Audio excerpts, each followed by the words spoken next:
Guys, forget it. You know what? Forget it. We're live. Forget Hey, it. we're live. I'm trying to get this stupid intro. Listen, next week, I promise. I'm not going to be blurry anymore, and we're going to have an intro again. You got to find the old intro, the fun one. I know. Yeah, you know, that's what I was looking for, and I couldn't find it tonight. Guys, welcome in, everybody. Welcome in. You know, listen, I'm trying to remove, I'm not even going to worry about that for right now. It's been a long week. It's been a long night already. We've had computer issues.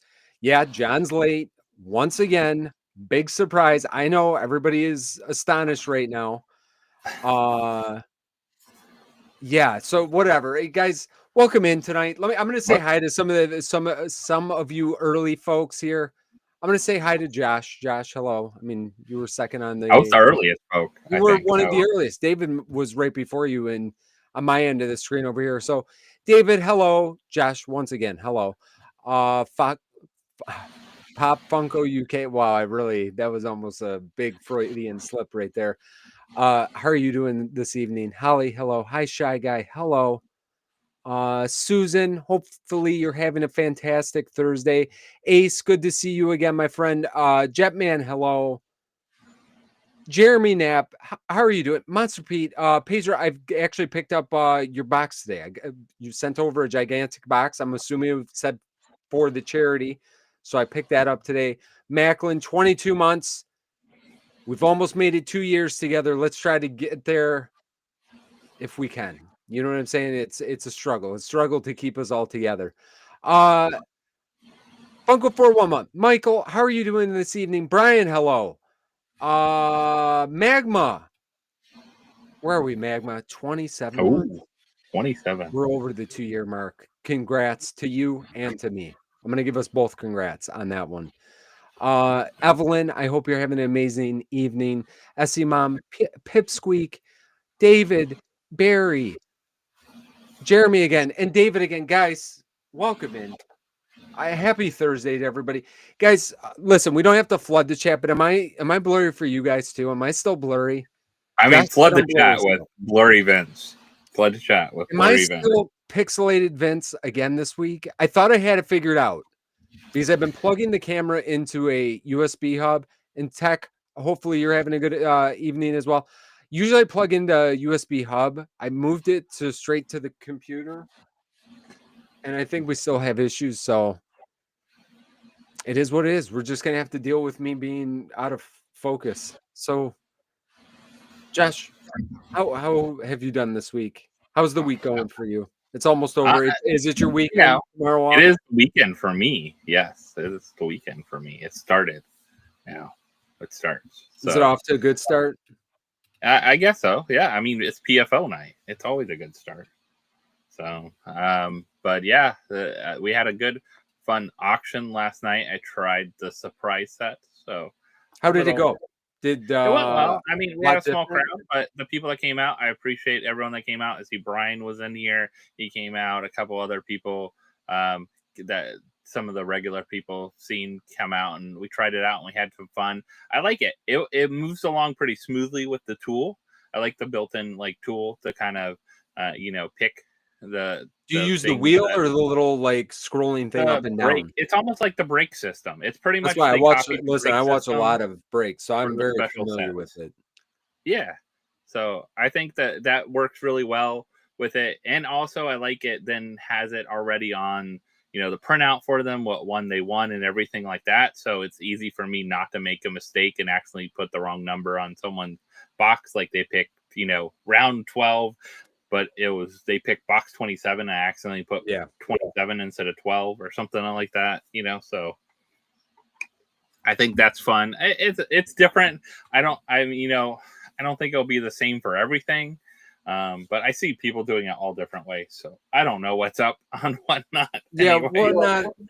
Especially for the Funko people, because you could do the same kind of show like in the other things, and it seems like they don't make a big deal about it, but what are you going to do? You got to try to play by the rules the best that you can with what you're given. And, if it moves it along a little faster, I don't think there's anything wrong with that. No. I think it's very similar to what we did before with like a word wall or something like that. It just instead of you picking a box, it picks it for you. So Yeah, it makes it, I mean, it's still easier. randomized, so it really doesn't. It's all random and crazy, so it's fun. But yeah, that was I wanted to try it out and try the tool out, so we kind of did something kind of a fun thing with that, and then yeah, we've been. What else? I mean, this week we put out video. We put out a video very kind of similar to yours. I mean, we did we did the Funko boxes. So I know you guys unboxed your. Yeah. Jen and I watched it a little bit ago. Actually, we were sitting on the couch watching it. Told you, people watching on TV now, YouTube, man, that's where it's at. At least we're not blurry there, right? I mean, you are Not, a giant blur mess, I think, on the TV right now. Yeah. Someone's watching us live. You're like extra large HD blurry. So Guys, I'm gonna figure it out next week. I'm gonna figure it out because I don't think it's the internet. If it was the internet, my voice would be messed up too. Right? yeah, I because it think would be it's garbled. weird. It must be your camera. Like, I know you're using your regular camera, which I used to use, but I kind of stopped using it because a webcam just became easier for at least the live streams. I felt Josh, like, give me a good recommendation on a webcam because you know I'll what? be Just down. a simple what is this called? A Logitech HD 1080p, because really our Dang, live because you stream look doesn't good, go. my friend. You know who else looks good? I can see John smiling back there in your little Oh. pixelated thing over here. Yes, I'm talking about you, sir. You don't look blurry either. Why do I gotta look blurry? See? It's not I the think look blurry software. to you it's too, the John? I think all three of us actually look blurry. I think it's the software. Bro, no, I'm telling you, you guys look clear as both of us look clear. I could It's been reach out and like poor guy. touch you guys. That's weird. BS. Well, the Thank you so blurriness, much. yeah, the blurriness didn't Yeah. matter. We still got BS Appreciate pops to sign up. Thank you. Hey, listen, Well, they maybe probably feel feel bad bad. They're for like, Vince. listen, this guy, he needs help with something over here because it's something that's going on. Well, listen, John, I asked Josh how his week has gone. How has your week gone? Is it fantastic? No? Yeah, me neither. I mean, should I not answer for you? Spent most of the day on the phone with health insurance companies. Oh, so taxes last week, health insurance day. You're really living the adult life at this point. Yeah. We I won't give the whole gist of the situation, obviously, because health stuff is private. But the gist of it is I got cleared to go back to PT, and then today in the mail we got a bill for $4,000 for PT. Yeah. So I got authorized, and then they were like, there's no authorization on file. And I'm like, well, I wouldn't have gone if I wasn't authorized. So the thing I will say, though, is the people that we were on the phone with today were very nice, and it looks like there's a solution in sight. So that's the good news. But it took up I think we spent like 6 hours on the phone. That's why I was a couple minutes late, too, because we just wrapped up the last phone call, and I just had like 3 bites of dinner. So yeah, it's like I said, adult life. It's not fun. It's a fun time. It's a fun time. No. But you know what? You know what brightens up my week? My face Seeing blurred. Essie Mom in the chat. No. Your blurry face actually Doesn't makes me do it sad. for you, huh? It makes me very sad. But Essie Mom's in the chat. She says John and Professor Josh look fine. Maybe it's Michigan. Maybe all of Michigan is having issues right now.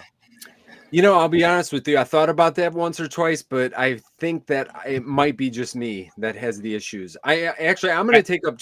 Just listen, I don't like looking this way anyway because this is definitely not my good side, and I can't put my camera on this side over here. Use your laptop again. It worked fine before, I think. Right? Like before you were using your laptop, I think you were sitting on the other part, right? Yeah, I was able to go like this because I could have my laptop right here. Yeah. I feel weird just staring right at the camera. Why do I feel that feels weird to me? You should be staring right at the camera directly. That's why I think I'm going to get a webcam that I can put over here. That was just me waving back to Dave. So I want to answer. So I want to shout out Dave for a minute because Dave is one of the people who has actually been regularly coming over to our Lego channel, which I truly appreciate.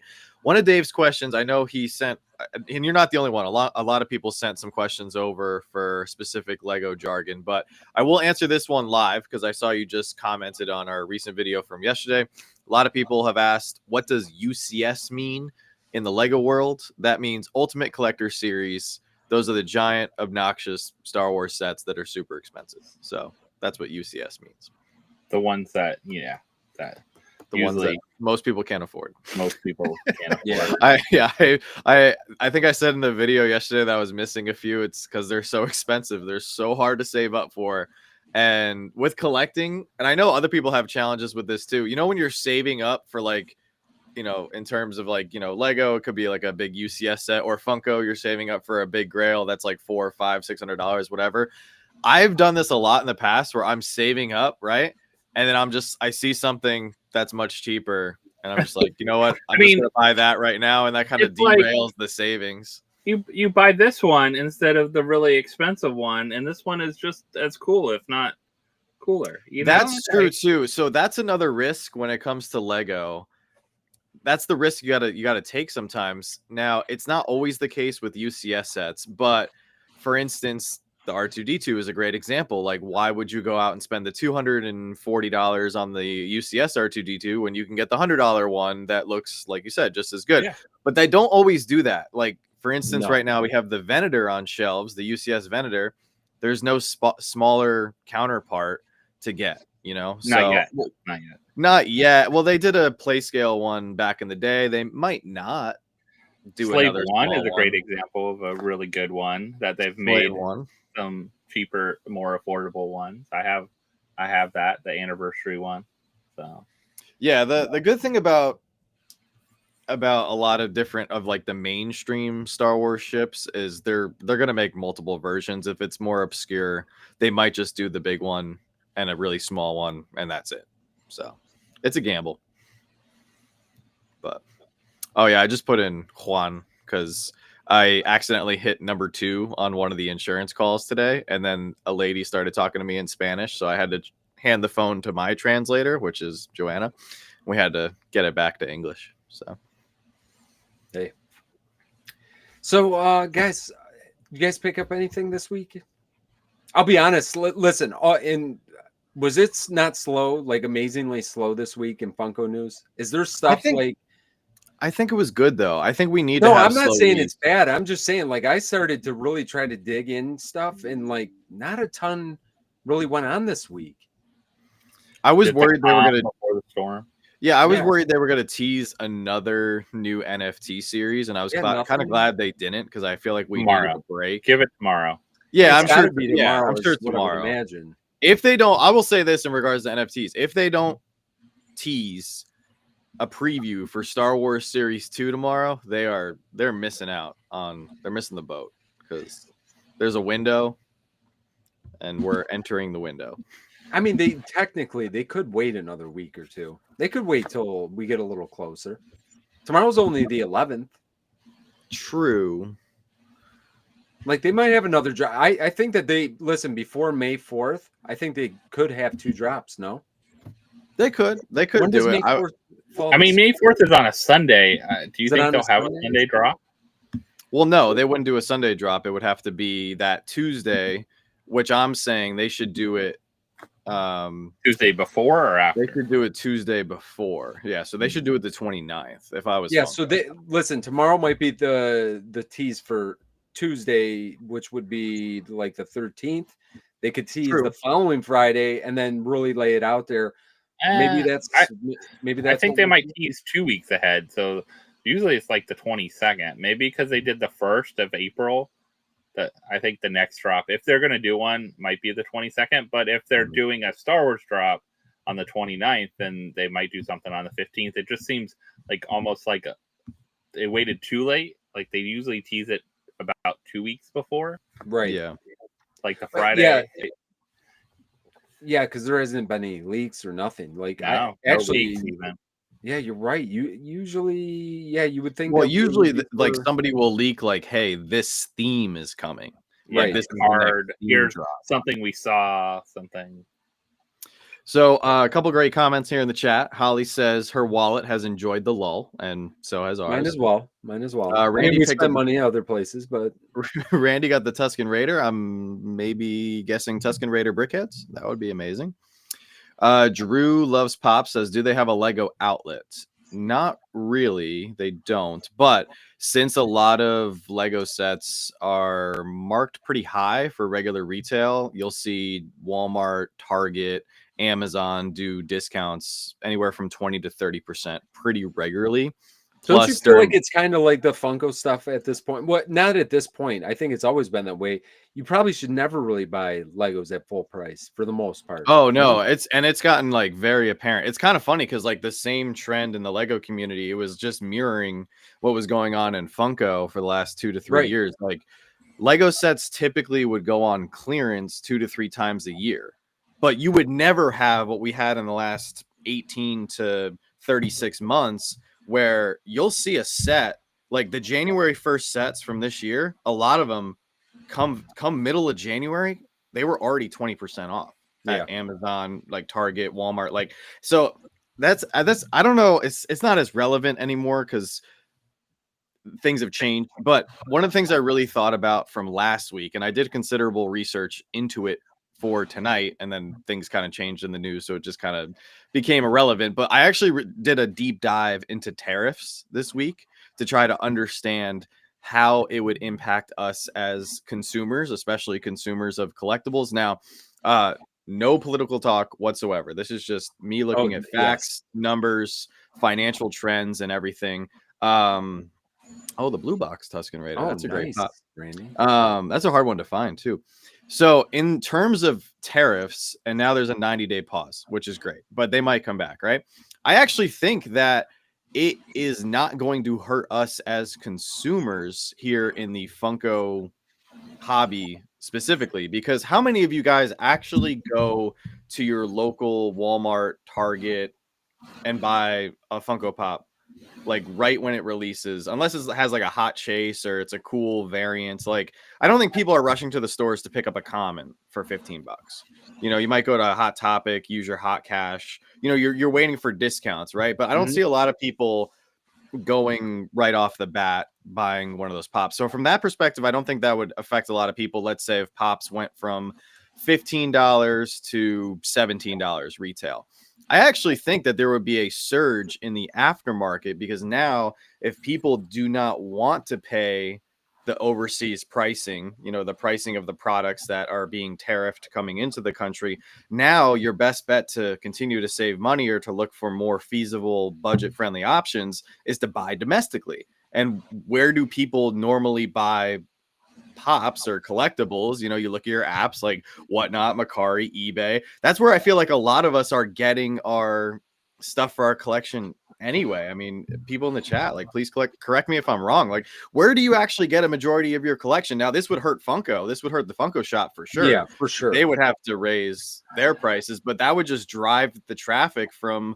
the mainstream places and retailers to the domestic aftermarket, which we are so lucky. Not every category of collectibles and non-essential items has what we have. It's an interesting, honestly, it's an interesting way to think about it. And I never really thought about it that way, because you have the secondary market, does not get affected by the tariffs. As a collecting hobby, does that hurt? It hurts, like you said, the new products. But this is a point that I've argued a lot of times is, if Funko went out of business tomorrow, is there not a lot of stuff that you could still go back and collect? And just because there's not new stuff coming out, does that kill the hobby? It's an interesting point. Would it? I don't know. Like, people worry, and that sometimes also worries people that are in the hobby, and then they just start getting out of it, stop collecting, because there's nothing new to excite them. So, like, a great example would be anime, One Piece collectors.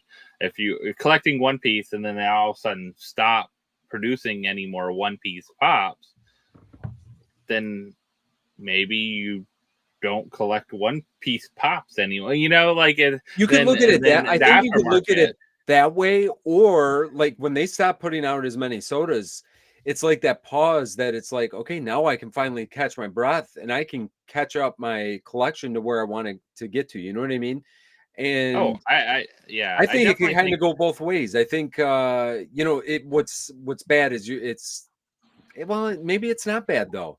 Because listen, there are plenty of pops that are way less than retail. Like if you just wanted to start getting into it, the exposure would be different. I think what it hurts for the collecting you know, hobby of it bringing in new collectors. is exactly bringing in new collector. You need to have that cycle because we've talked about it before. You know, a typical cycle, you know, is going to be a couple years, especially in the Funko space. So after those couple years, you start to have that issue of bringing in new people because they're not getting exposed to it in the same way. But could you still have a pretty thriving, you know, ecosystem? You probably could because I mean, like I said, there's a ton of $5 to $6 to $7 pops out there that you could start a collection up really on the secondary market with older stuff like from scratch versus going and paying full retail at this point anyway at $12 and $15 for a brand new you know, pop. So would it kill the hobby? No, you know, it's like I said, John, it's an interesting way of looking at it. It's not necessarily, I don't think it would just kill it in one fell swoop. I think it hurts Funko tremendously. It would be tremendously bad for all the toy companies, honestly. But for the secondary market and for collecting hobby, I don't think it's as big of an impact maybe up front. You know, it's a thing to debate, I guess. It's something that it's something to think about a little bit more. And I So think oh, go ahead, Josh. Oh, I was just going to say, I think also the bigger the company is, a little bit less it might affect the ability to negotiate and change pricing a little bit, and get things still at a better, having to get things at a better price, knowing that if they don't, that ability to even make that product, they're not even going to buy from that company. And Right. it's some they might have to absorb that both ways. Yeah. Yeah, and that was kind of like the part two of my argument. And Randy brings up a good point. Like the purpose of tariffs is to get companies to bring manufacturing plants back to the U.S. and create more jobs. However, there's a lull. There's always going to be a lull between when a company, you know, gets affected so much, or unless they're planning for it. Like Lego's a great example. Like they've been planning on opening up more factories here in the United States for a while, so they can just move up that timeline and they're good. But Funko does, like I think it was Dave or somebody, like Dave says, aren't pops made in China? They're made in China and Vietnam as of right now. Funko has no plans, or I haven't heard of any whisperings or plans of any sorts to open up some sort of manufacturing plant here in the United States. So there would be a lull. Let's say if Funko decides tomorrow to say, hey, we need to build a company here in the US, they can't do it overnight. They have to acquire land, figure out, you know, all the logistics that Most goes into doing years to do something. Yeah, like that. years. So here's also my hunch to, if companies, you know, if the tariffs go through, let's say in 90 days, and it does affect, you know, Funko Pops, for example, right? I actually don't think that Target, Walmart, Amazon, and the Funko shop can actually afford to raise prices. And you look at like Lego sets are a great example. Like there are so many Lego sets on sale in all these stores at 20% off. They're not moving. And it's the same thing with Funko. Like there's some pops that people just don't want. There's obviously characters that people do want, but there's some stuff that's just sitting there on the shelves. So if it's not going to move at $15 with a 20% down, you know, markdown, why is it going to move now raising the price? Like I think it's really just going to hurt the retailers, and they're just going to have to eat that cost just to stay in business and not necessarily stay in business, but to not see a dip in their profits. So anyway, I took a deep dive into that this week because I know some people were asking in the group chats and stuff like, hey, is this going to affect us as collectors? And naturally it would, but at the same time, I don't think we would feel it as much as we're going to possibly feel it in other areas of our life, like if groceries go up and all that other stuff. I think a great example is like going to a con right now. Like I feel like cons, when you go around a con floor, most of the stuff isn't brand new.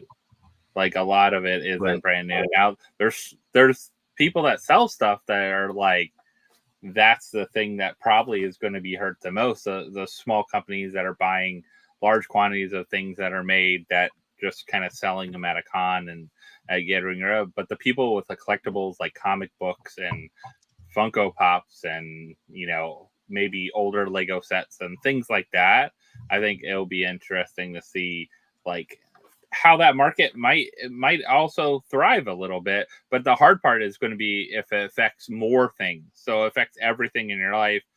Collectibles is usually the goes then farthest back. So it starts affecting, you got car parts or housing parts or other things, or, you know, food costs go up and all these other things, just like we already experienced some of that, right? Like collecting slows down a little bit. We saw the collectible market, you know, go from being really high at one point to going down a little bit. So we might see that kind of like roller coaster, which you always see throughout the years. You see the roller coaster of collectibles. Yep. You've seen it with, I mean, the biggest examples are things like that been around forever, like comic books, right? Like comic books are probably like, you could actually, like, prices of comic books have actually fallen. Some of them have fallen to a price that's decently affordable for people that might not have been able to afford them 3 or 4 years ago. So, which you could argue is good, that more people can now get into that hobby that maybe didn't think they could for a while. Just when you got into that hobby, if you bought a ton, you're like, I thought I was going to make a ton off of this. There was a couple more good comments here in the chat that I think we should grab before they get too far away.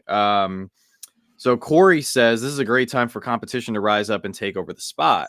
And to that, I would say yes and no. And we are seeing competition like Thrilljoy and Rocky Moto put pressure on Funko, but they're still subject to the same issues. And they're most likely they're getting all their stuff manufactured in the same, probably the very same plants that Funko's getting their stuff. I think Vietnam, actually. I know Thrilljoy, I remember it's the Vietnam. Rocky Moto, I'm not sure about.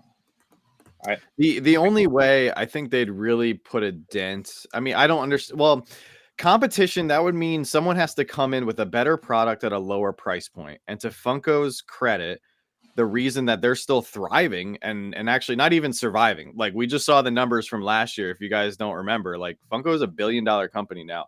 They are thriving. They are excelling. They're on track apparently to already have more profits here in 2025 if they continue at this pace than they did. It's still early. You know, we just jumped into Q2, so it's still early compared to 2024. Somebody would have to come in with a product that appeals to more people at a lower price point. Funko's got all the IPs. They've got all the licenses, and the price point for their main bread and butter product is $15. $15 is pretty hard to beat because let's say you come in with a product of $12, like your profit margin, like it just shrinks the lower.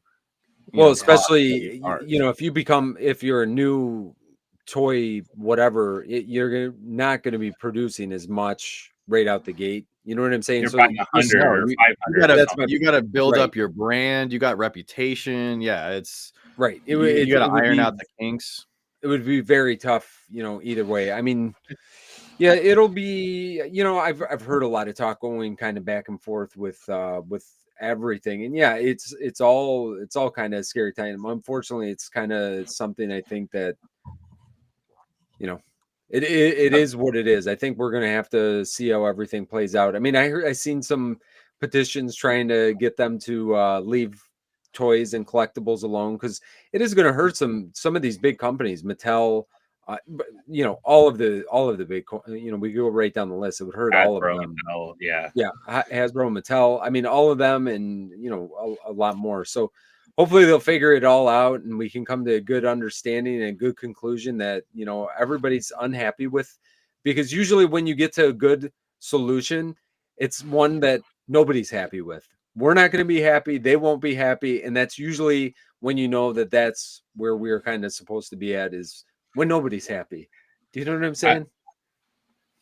So one thing I find interesting, Vince, I've been watching your other channel. You guys open cards. I find cards opening fun because I'm not buying them too. There are many mystery boxes in every single little pack.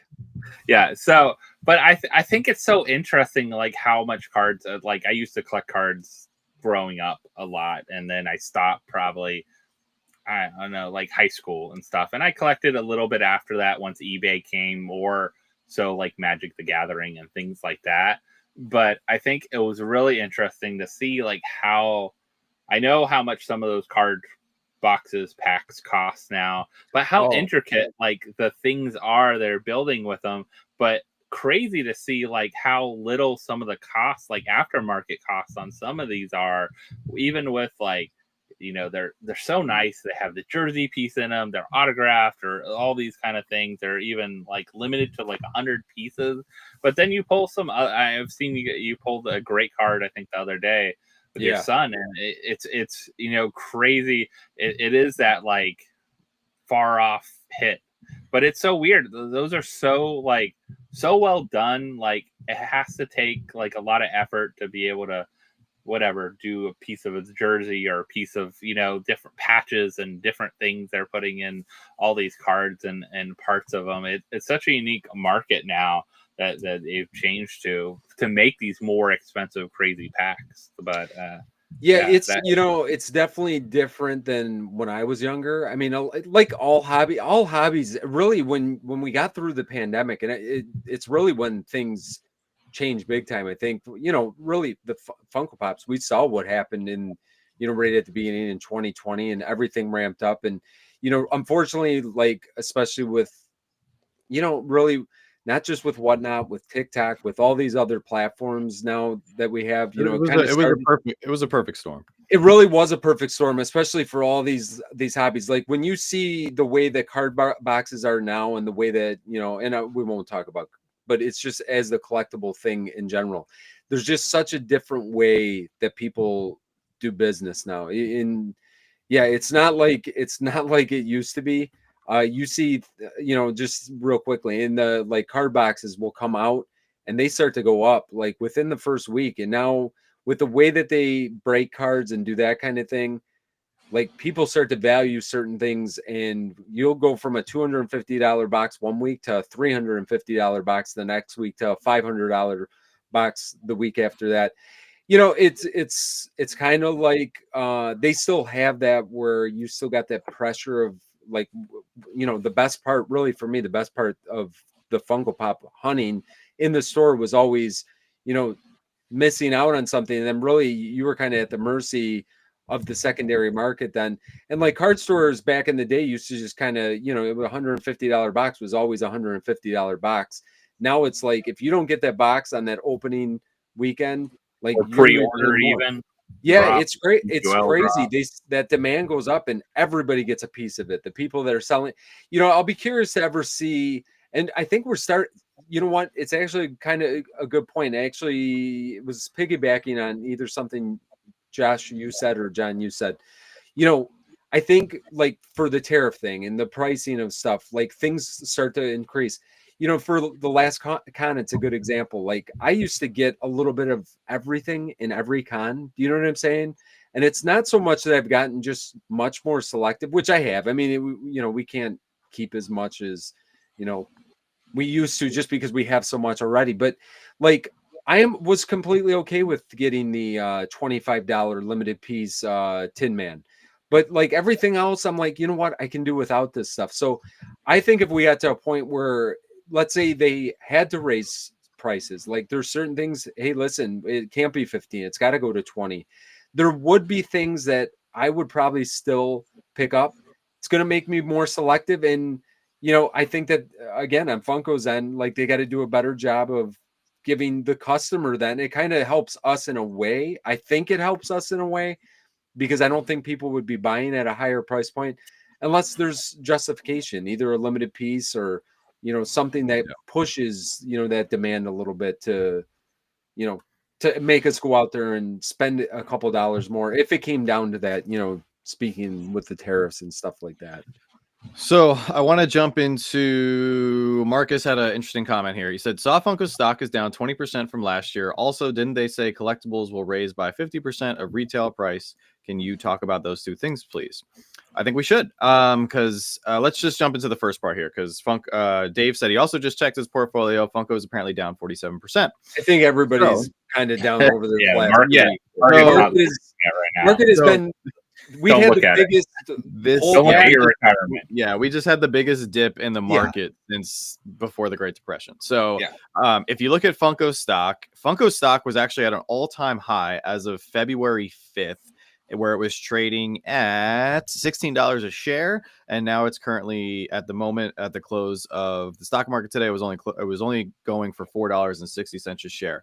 Mattel also experienced a massive drop this week in its stock after peaking at $21.47 a share on February 7th. And listen, Hasbro also tanked as well. So there's a big. It's not just Funko. Because where is all their manufacturing at? All of it's all overseas. It's all overseas. So when they start talking tariffs, any company that does 100% of their manufacturing overseas, they are going to get slammed. So yeah, I mean, the first part, if you look at it like in a nutshell, yes, you're probably not wrong. But like, are we surprised at all? I don't. Here's the thing: you can't measure a company's health by its stock. That is not the only. No, because a lot of times the stock is not based on a lot. No, and Funko, what they did put out, and they actually put out a really detailed report. We skimmed through it, I don't know, 3 weeks ago, whenever it was here on PFO.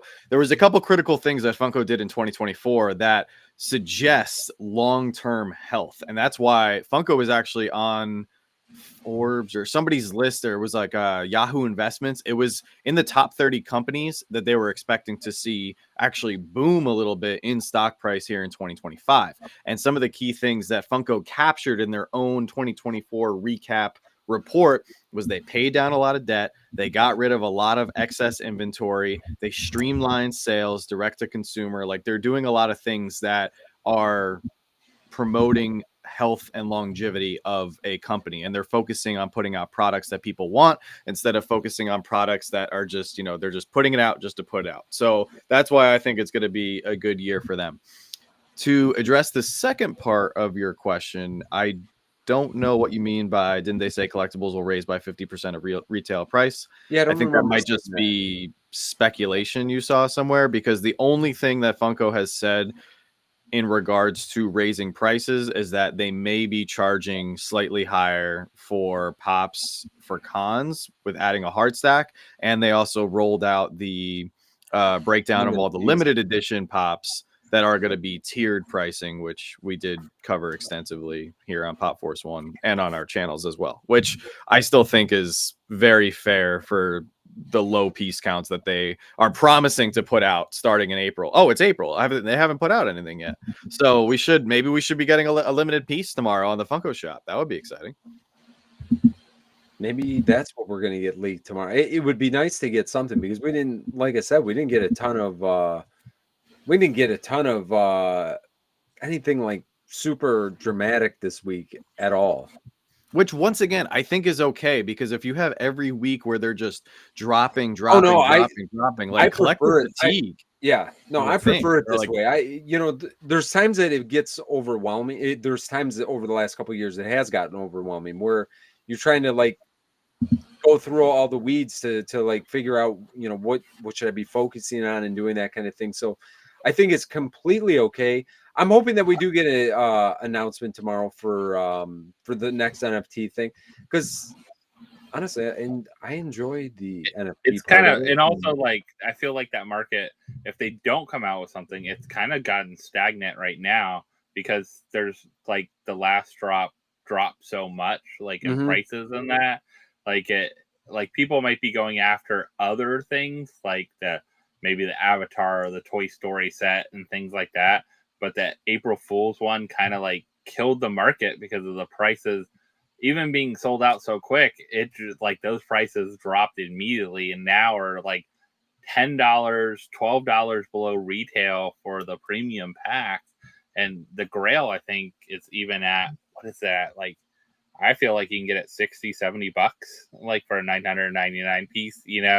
those kind of things. Is I think that threw kind of everyone off, and now we had three drops in a row though too, so it was kind of crazy to have that. I think they should have figured out how to spread those out better. They knew they were going to do April Fool's one, could have figured out a little bit with that, and WonderCon and everything else that fell in those times. But I think, you know, the next one has to be, hopefully it has to be a strong drop for them. I think they need a good, strong IP that comes into this drop, hopefully, that we'll see. I don't, like you, John, speculate, oh, maybe a Star Wars, but we haven't really heard anything yet. Well, I mean, if you're it'd be great if we saw something in the next two drops of Star Wars. If you're trying to say they need a strong IP and say Star Wars, those things don't match when it comes to NFTs. And I actually, I was get a better pop release, I think we would. Yeah, if we get better pops, but I actually am baffled and confused by the NFT market because it really doesn't make sense. If there's so much, like, is there demand at the levels we're seeing the demand for, because people just want to open up the packs? Because of the packs, once they're sold out, they're worth more, or they're worth less than retail. Like, that doesn't make sense whatsoever. Like, you know, when this last one was about just a weird one. It was, a lot of people had credits from drop from the Teenage Mutant Ninja Turtle grails. They had $75 per grail credits because of the sorter inside was bigger. So a lot of people, I think, kind of sold them hoping to get something more for them, and bought packs and thought they could get the money back for them really quick. And I guess they figured out they couldn't. Now, would these have done better if they didn't sell out and say they burned half the packs? I think actually it would have did better for the market if it didn't actually sell out, because there wouldn't have been so many stray packs on the market people just want to get rid of. I think then the influx of like what people want. I think also, like, it didn't help with Teen Titans wasn't a strong drop as well too. We had two really, really strong drops before that with Avatar and Toy Story. Great sellouts. This one sold out, and I think people were hoping they could rebound with this one. And like, it was crazy just to see people just wanting to get rid of stuff to get rid of stuff. Yeah, I feel like, and I think it has to be the credits, because if you paid money for that, why would you want to just just drop it and get $10 less USDC? You know what it is though, Josh? Most of the time, and you know this, most of the time it hovers around retail. Like, within a point where if you're going to sell the pack, like, you'll maybe lose the tax and, you know, whatever. Like, usually it's that. People, like you just said, and I think that this is why this is one of those weird ones. For the drop itself, it would have been way better if 40% were burned, or 50% were burned, or 60% were burned, and it made that grail a 400 piece. That's why I always argue that it's better that they don't leave the packs on the market and that they burn them right away. And I know people argue the other way, that they should just leave them up, and whenever they sell out, they sell out. This is why I don't think they should do that. This is exactly why I think they put it out, that limited release. They burn what is not there. Now, it makes people be invested in, do I want this or do I not want this? And they got to make that decision right away, because after, the packs might skyrocket, the demand might go up after people realize. What we had here is the opposite. I think people were hoping that they would sell the packs, and hey, if I lose $1 or $2, what's a big deal? I got this $75 for free, you know, and I want to cash out of it, so I'm going to just sell it and, you know, do whatever I want to do with the USDC after that, you know. Unfortunately, and I don't know how those credits worked. Did you have to? You had to spend them, or did you have? I don't know. I know Funko. I should have probably claimed mine, but I didn't. Let us know if you got a credit, if you had to spend it by a certain time, and that would be a unique case, right? Like, because you don't know, they don't give you they're not did giving you have to buy packs? Drop star, so you're kind of at their mercy. And if it said you have to spend it by a month from when they issued it or something like that, then that you're like, I'm going to do it. I'm going to get rid of it. Well, I think that there's two things we got to address in the chat. First off, Mason is here. Hello, Mason. Oh, how you What's doing, going Mason? on, Nathan? The other thing that I wholeheartedly agree with. So Wayne says Funko knows right now that everyone's just saving money for the Slapshot Pop Star Wars auctions, and man, I was going to say the same thing actually. I hope you guys are, because we have the best Star Wars event ever. Like Joanna and I are going through doing all the prep work, loading up all the pops and all the items that we have, and I told her I was impressed because most of the stuff has been in storage for most of last year. And I even told her a couple pieces we just pulled out. Even today, I was like, you crushed it bringing in these collections. So I hope Funko drops something cool for May the 4th. But if they don't, we got you covered. Yeah, so Michael said no timeline. So why waste it on a drop that you aren't Yeah, I sure? mean, that makes zero sense then at that point. Because people are impulsive. They just want to. And even this, like, yes, I think everything becomes more valuable, but at $30 a pop for what you're getting out of those, I mean, not valuable enough that I would have bought a ton of pack. Even though it's sold out, this was not, I never had that feeling that the hype was that high that No, I think I'll typically pick up a couple extra packs that I'll speculate and I'll sell them if they go way higher. We'll open them if they stay around, around the retail value. This one, I think I only picked up one or two of the standard packs because I didn't feel like that hype was high. I was surprised it sold out, and I don't know what it was with that one. It is a weird. It would have been better if they burned half, because what's going to end up happening, you'd think that when we get close to the deadline, everybody's going to be selling their packs for next to nothing, maybe $5, $10 a pack for. I don't know. Packs. I don't think know. I would just start opening packs at that point. Like, really? But Josh, that's my point. I think if people they need to get something back and they don't want to open it themselves, they're going to sell them for, maybe they sell them for like half of what retail is, because there's going to be people like you that's just going to pick those up at that point, open them, because yeah, $14 or $15, it is worth the points. If nothing else, yeah, if you get a low enough, like even right now, I think the lowest I got one for was, I opened one last week and I got it for what, 17, 18 bucks, Yeah. I think, when I opened on the stream, and I pulled the grail. But I mean, the grail's not like a $400 grail like Avatar, but it's still a grail that's going to come in that's 999 pieces or less. Who knows how many it's going to be at the end of the day, depending on these aftermarket pack sales.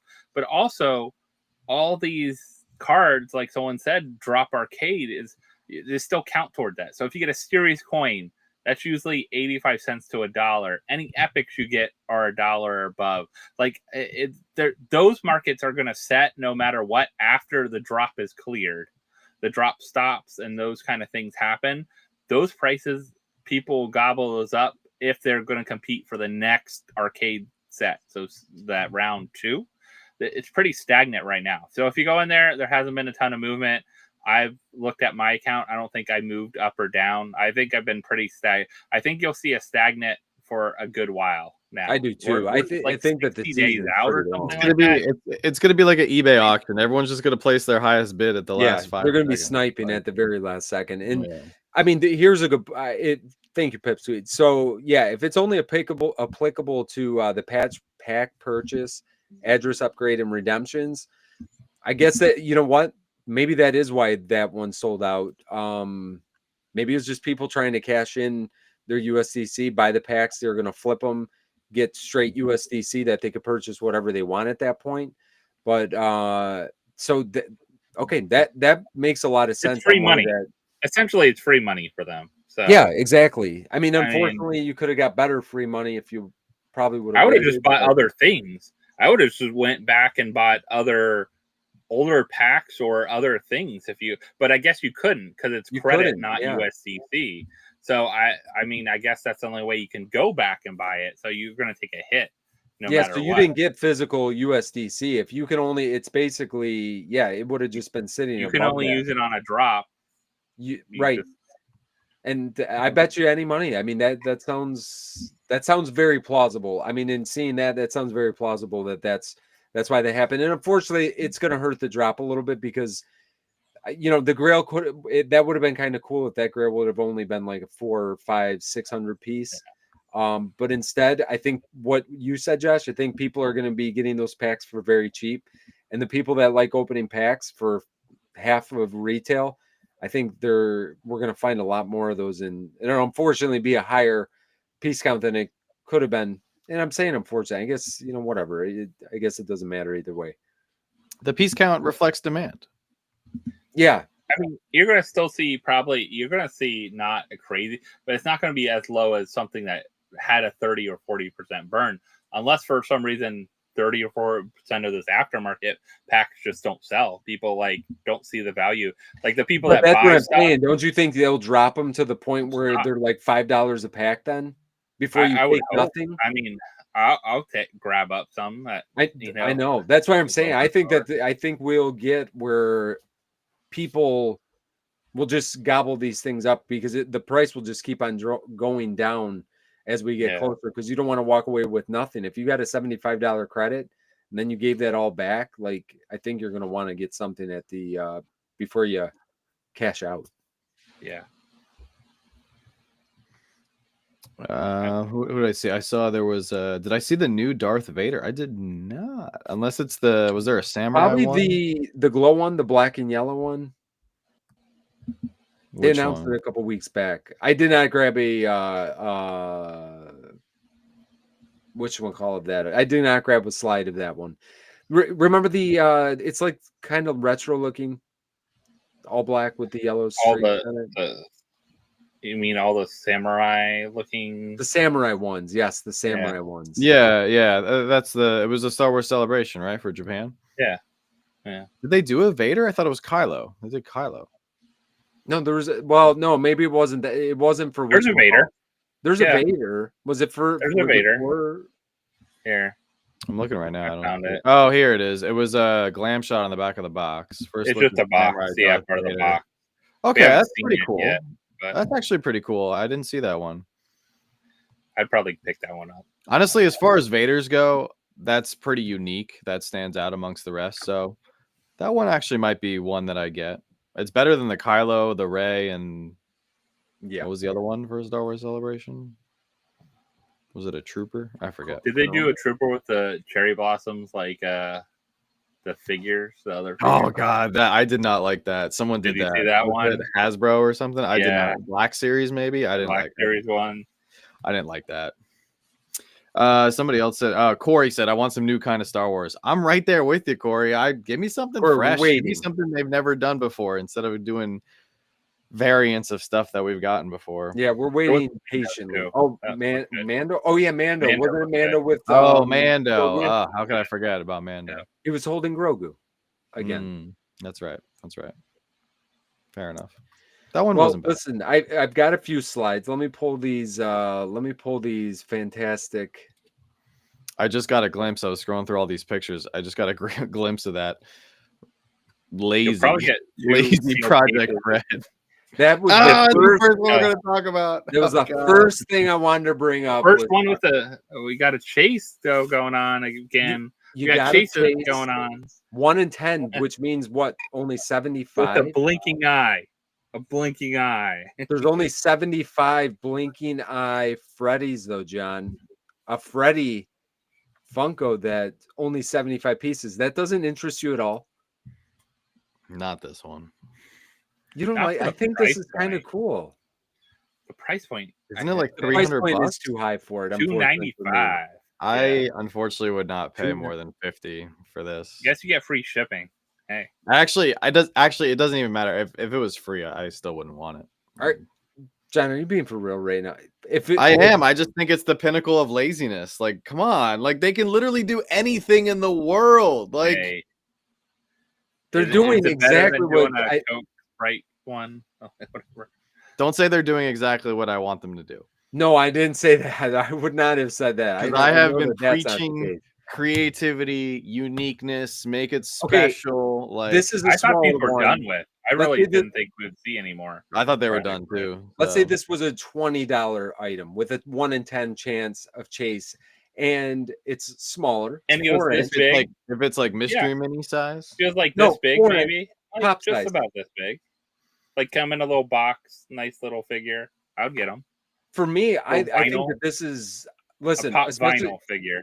especially with some of the Freddies we got there's last so year. there's so many other good Freddies I'd rather get. Yeah, but I think that this is better than a lot of the ones that we got last year. The ones that we would get on the Funko shop, I felt like those started to get a little bit stagnant. Like, I think which one? this is at least unique looking.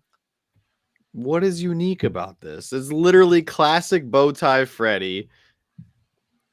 He's winking. shaped differently. He's winking at you, John. That's what Vince is excited. He wants someone to wink at him. That's all. Listen, you know, you like got to take what you can get, okay? I'm looking for a Freddy to wink at me. You got it. Take your $20 and go get bedtime Freddy with Proto, because this is better than that by far. If I had $20, I would rather get something that's actually completely unique and have winking Freddy 75-piece wink at me. Everybody in the chat, you got $20. You can get bedtime Freddy and Proto, or you can get Farmer Freddy. Oh, God. I can't even choices. This weird software. What is happening? No, I'm still going this way. I'd rather have Farmer Freddy. Farmer Freddy was free too. Okay, well, you know what? I'm gonna just stand on my island over here. I don't want to blow. Like I know some people are excited for this, so I don't want to ruin the hype. I think the price point just kills me. The price point kills me. I don't even want. Listen, I'm not even the price point. Like the price point is like not even the scratching the surface of the issue for me. No, it's the price point is for me. That's why I use the $20 example, because for a 20, and I'm not saying that this is worth $20. I'm saying if I had my choice with what John just showed me, I don't know. Some of those, bedtime Freddy's cool. Like, and it's not even that some of the other ones weren't cool from last year. I think that because this is a different mold, and yes, I understand it's the exact same mold as all the other Project Freds. I don't mind. Like, I like the big boy Project Fred, and I like this Project Fred. $295. I don't like it that much. Like, there's no way I could pull the trigger on something like that. But I like that there's a chance of chase. And I don't care that he's just winking. If this was a soda, would you not love this as a soda? No. This exact mold as a soda. They're all like half the sodas he's winking. But John, it's not winking like this one. Social media, Freddy, he's winking. That's a wink. They've done it. They've done the wink. His mouth's not on it. They didn't even do the other eye. Well, he'd be blinking then. He wouldn't be winking if they did both eyes. No, I'm just saying they could have switched it. They could have been like, "Oh, he's left blinking instead of right blinking." Like, no, maybe he can wink with his left eye. Can you wink with both eyes? I can't. With both eyes? Can you wink with both eyes? Actually, I can. I'm not trying to sell a product. I shouldn't have to wink at all. Yeah, listen, it's your opinion. I'm not going to try to talk you into it. And like I said, price point, I wouldn't pick this up either. If this was a soda, you know what? I think I just really want sodas. Yeah, if this was okay, if this was their only option, if this is the soda they drop tomorrow, I'm thinking if this was a soda, I'd want to pick up 3 to 5 of these to try to go for a 75-piece chase, because like that was Freddy with the chase again as a soda would be amazing. Yeah. Okay, maybe we haven't had one for a while. Maybe that's the problem right now. I just really would like a soda. We get it. We're here for you. We sympathize. It's soda withdrawal. I get it. I mean, at least they reduced the number to 750 pieces, which was probably by necessity. I mean, you would have to, especially. But what was the price? $295 for the original Project Fred? But I could be wrong. Well, it could be. I know the other ones were cheaper. The what am I thinking? The Gotcha Man and Astro Boy and all those. Those were those are the Chans are cheaper. Yeah. How much? But you just don't have the chance to chase on those. No, you don't. Listen, is anybody picking this up? Like, I don't think it's the worst thing ever. No, I just think it's hard sell at $295. That's all. Just hard sell. See, that's the mom's right. This is better than the other giant Freddies. I mean, maybe other than Big Boy. Big Boy, Maybe this was the original. You remember we saw the 3-liter soda, we thought? Maybe this was it instead of the 3-liter soda. Could have been. Right? They turned it into this instead. Well, listen, I'm going to go on to the next slide. And unfortunately, again, I don't know what the next one is. What's the next one here?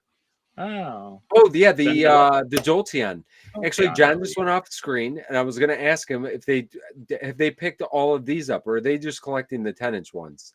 I've actually picked up a lot of these. Have you got all of the ones from the? These were at the Pokemon Center. Yeah, the Pokemon shop. I don't know if I picked them all up, but I picked quite a few up. And I buy 2 each time because it's free shipping that way, and then I keep one, and then I might sell one. But I've been keeping them all so far. So they all look cool. They're all pearl. They look good, and most of them make sense.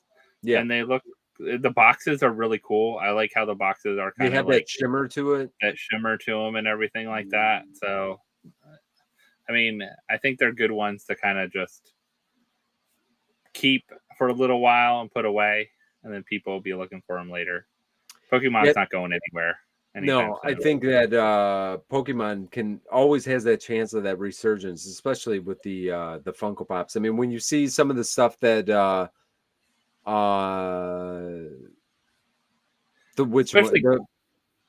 core characters too. Yeah, this is core character here, so.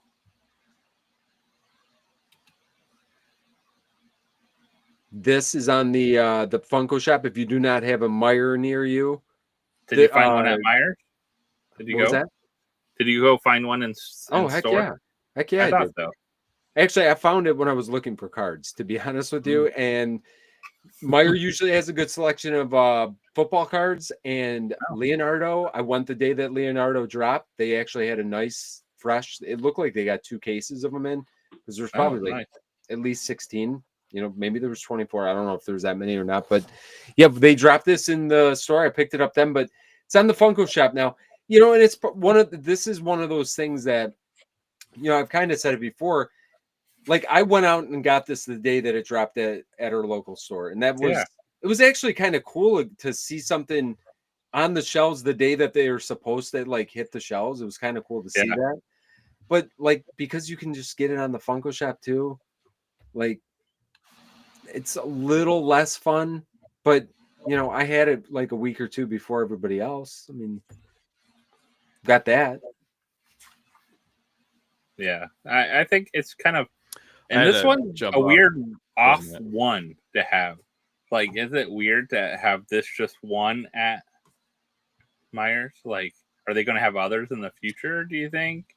No, you know what they did when they dropped this one? They dropped this one at Meijer, and there was a Ronin one that they dropped at Barnes and Noble. Yeah. So I think they just kind of spread. Do I think I don't think that they actually will. Yeah. But I'll be honest with you. I think Meijer does a fantastic. I know everybody doesn't have an access to a Meijer. They're the only ones that like still. Whenever I've gone there on like drop days, they always have them on the shelves. I never have to go like hunt people down and like make a big commotion for anything. It's actually kind of nice the last 2 times that they've had stuff, but you know, it's not for everybody, I guess. The ornaments that they Joanna scream. Why is that an ornament? That should be a ride. We need the pop ride with Scooby. I thought that was a ride finally coming. I was like, come on, yeah, let's go, let's do it. I don't want that fake one anymore. I want the real one. I want the real pop ride with Scooby in it. Come on, the mystery. Maybe we're gonna get. You know, when I first seen this, I thought that the Wolverine looked awesome for like a pop moment. Oh, that would be great. I thought you know what? This would fit in the ice cream Goku.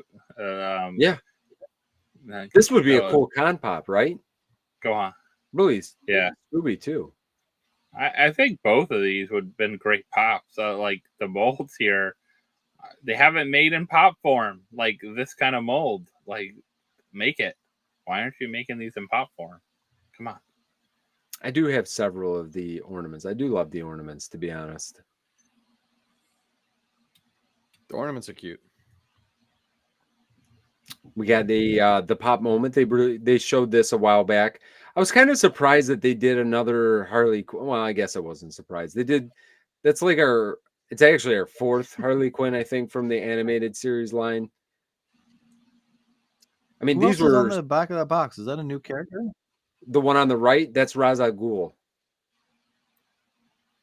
Are you talking the one all the way on the right with the gold head?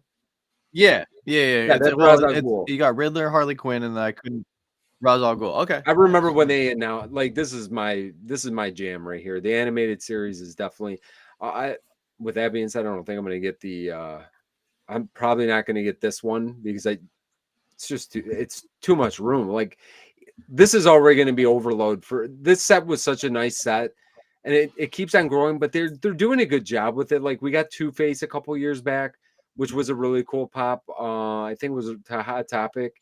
It's just another Harley Quinn for this set is really what kind of threw it over the edge. Unfortunately, it would have been cool if they kept going with like even more obscure villains and like people who showed up throughout the show, because there's so many characters. Like, well, and they got a lot of Twister good, and Puppet Master. Like, there's so many different characters. Yeah, they did the Mr. Freeze.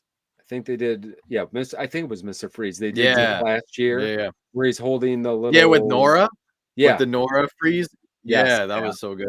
That was a fantastic. This is really, it's an amazing line. And did you ever get the Joker? I might from the NFT line event. No. Wait a minute. Did I? I got to double check. I think I'm gonna get the this deluxe Batman right here, just because that's the opening montage of every where he's at the where top he's of the building. On the building, cape flowing in the wind, lightning strikes. I think that's pretty cool. So I'm probably gonna get it's super cool. I would love to have it. But...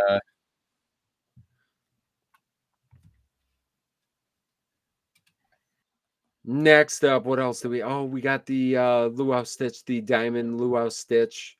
We got the inbox look of Luau Stitch. I think it was only like our fourth Stitch in the last week and a half. So if you were clamoring for another Stitch, we got another one. Lots of Stitch coming. Yeah, there was several Stitch coming. We got the black suit Superman.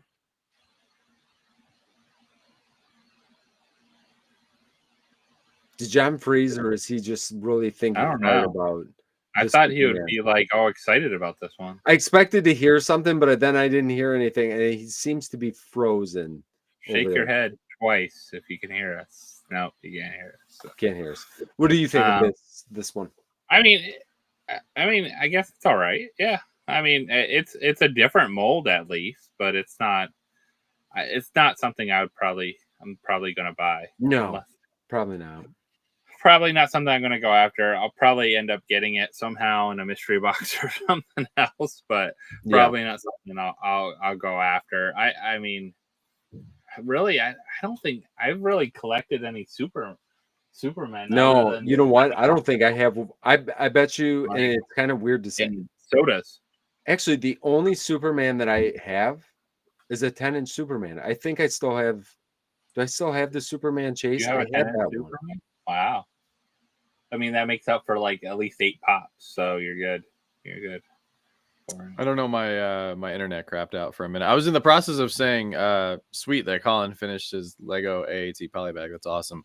I'm actually stoked for this. I have not seen a Superman pop in a while that I wanted. This one I'm pretty fired up about. It's a solid. This is the only problem with the sticker, though. Like, who is this exclusive to? Now you don't know anymore. I don't really care. Actually, I don't care one way or the other.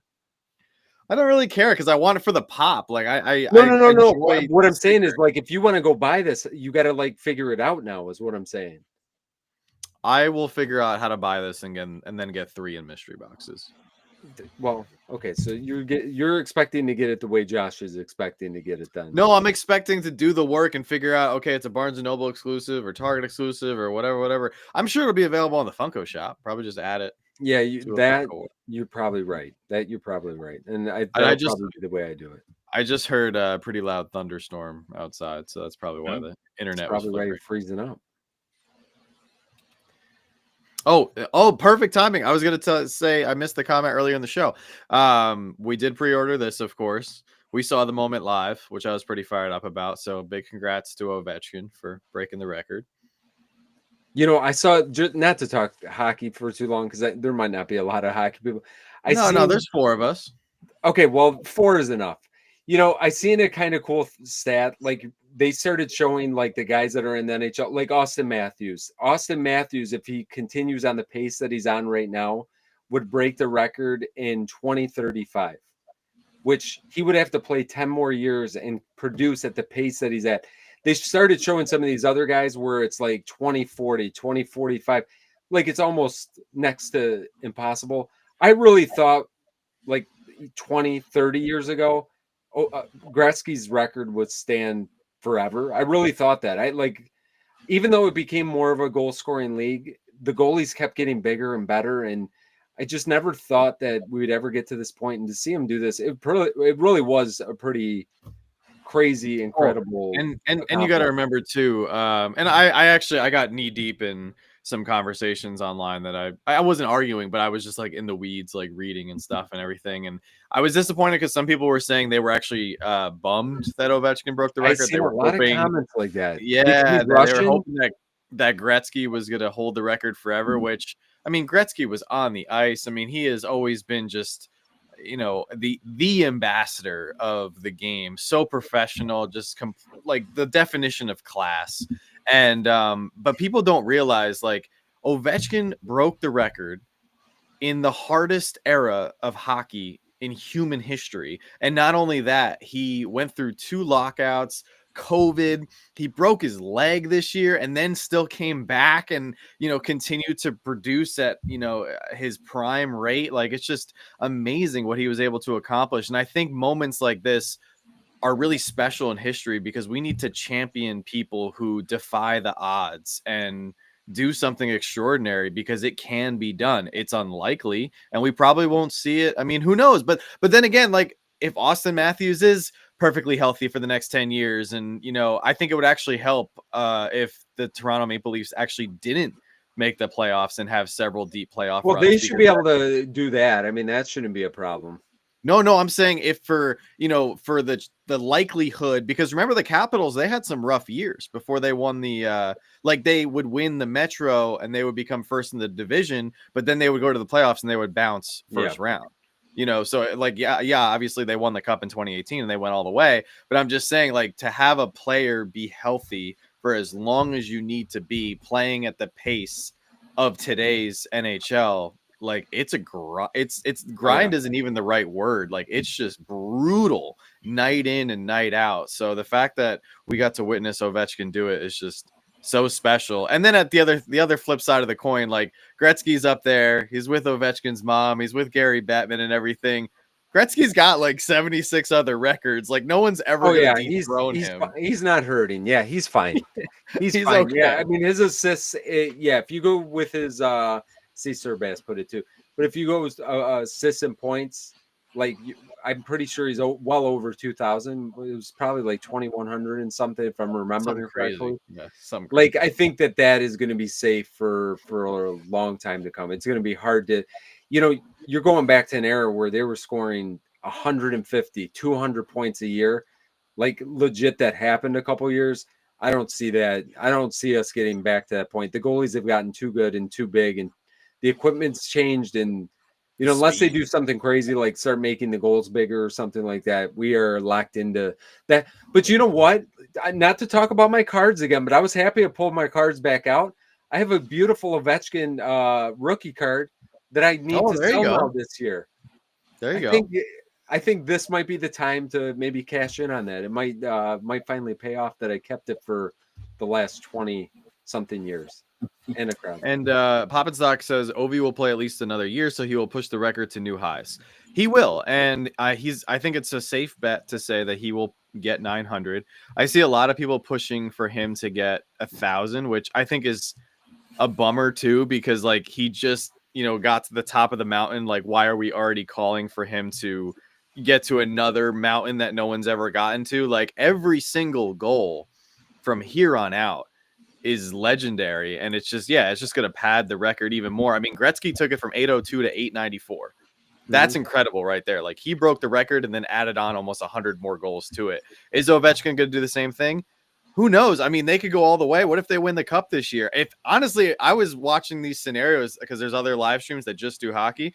They were playing out all these scenarios where like Ovechkin goes, he wins the cup, he does like a huge farewell tour next year, and lives the rest of his life as a god. Basically, I mean, he's in a great position, but he's worked incredibly hard to get everything that he's earned, and that's just so special. Yeah. Hockey talk. Well, I'm excited because also back to Funko talk. First mold, the first significantly different mold of a hockey pop that we've gotten in a very long time. So I really hope that Funko continues to do this. It was very well timed that they put up the pre-order for this. I was kind of hoping it was going to be, a little bit sooner than December, but whatever, it takes some time. Maybe somebody just turned on the TV last week and realized like, hey, did you guys know this Ovechkin guy is getting pretty close to doing this? Like maybe we should have a pop. Still credit to Funko. They managed to, put up the marketing and everything and get a pre-order out there. So give the NHL some love. I want to see, they do it for baseball, they do it for basketball, they do it for football. I want to see some exclusive NHL pops that they give out at specific game nights that you can only get there. I think that would be, really cool. So, what was weird to me? Like, I really wanted to see what the box was going to look like. Like that was the thing to me. Like, I kept looking like, are they going to show a glam of the box or what it's going to look like? I don't know. It was just like a weird thing. I like saw the pop and I was like, what's the box going to look like? Like the box art, what is it going to be? Well, what are they going to do for it? So hopefully, they do something. I hope on the box they put, he broke the record on April 6th, 2025. Yeah, like maybe on the back it'll have more detail, but something on the front, like the belly flop celebration. Dude, if they did a belly flop celebration pop, oh, that would be so cool. That would be amazing. I like Ovechkin. What a celly too. Yeah. He's the only guy who celebrates every single goal like it's his first goal, and that's really cool. And let's see here. What do we have on the... Oh, this is what we're ending it off with, guys. This was the this is a little... I kind of wish we would have ended with Ovechkin. And not Tim Murphy. What? Can we go back? You know what else came out, though? We've saw a lot of new Protos that came out with new molds that haven't been available. Interesting that the Protos are hitting the market so early. I know last week, it was over the weekend, right, that Fugitive had their Proto auction, and they had someone come in, and they had several of the ones that I saw that was posted on, I think all over, the Instagram and stuff like that. I only saw the Gizmo one. No, like Gizmo and stuff like that. Let me see if I can bring it up. Like there was a bunch that are actually gonna molds that haven't been made, and they were actually selling the Protos at that time. These are brand new molds that are coming, which I'm finding interesting that the Protos are hitting the market so much earlier, it seems like, than in the past. But that's happened in the past where Protos have leaked on eBay and stuff. I mean, but this is like a big, pretty decent sized group of Protos that have hit. So, oh shit, there we go.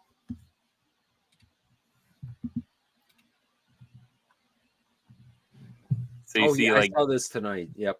Gizmo was one of them, and that went for, I don't remember. I bid on it, but then it went too high, and I was like, nah, I'm out. What did it go for? It didn't go for crazy. It was.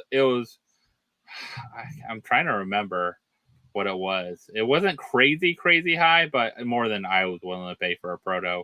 But I realized, I was like, is that a new mold? I like these Protos better than just all white Protos. I like the actual color molds a little better. But the Spider-Man is half and half. I think it was like something different. I remember seeing that one. There was a new, who was the other one? I think the split. Yeah, Iron Spider split. And then what was the other one? I think the other one is like a Magic the Gathering one, maybe. The guy up at the top left. I don't remember his name. It's Maybe but it's just interesting that we're seeing more of these like hit the market like this. I don't wonder how many, because like the Jack Skellington was a perfect example, one that was in the boxes that went out for the box of the Funko Shop box, but that's a new mold, right? That Jack Skellington we haven't seen. It's actually a very unique mold too. Yeah, so it's kind of unique seeing a lot of the protos being given out like right away. I don't know, just different for Funko, it seems like, than what they have done in the past. Yeah, maybe they're stolen. Maybe, I don't know about that. No, they've always kind of done that. Though. I mean, we've always seen them. I feel like I think a lot more went out with these boxes, doing these like boxes. Like, I wonder how many, if it was 1 in 250, right? So 1 in 250 boxes had a proto in it. How many of those boxes do you think they sold? So you're thinking more than 1,000. Right? I mean, that's more than 4. I mean, we've seen a couple from those boxes at least so far. So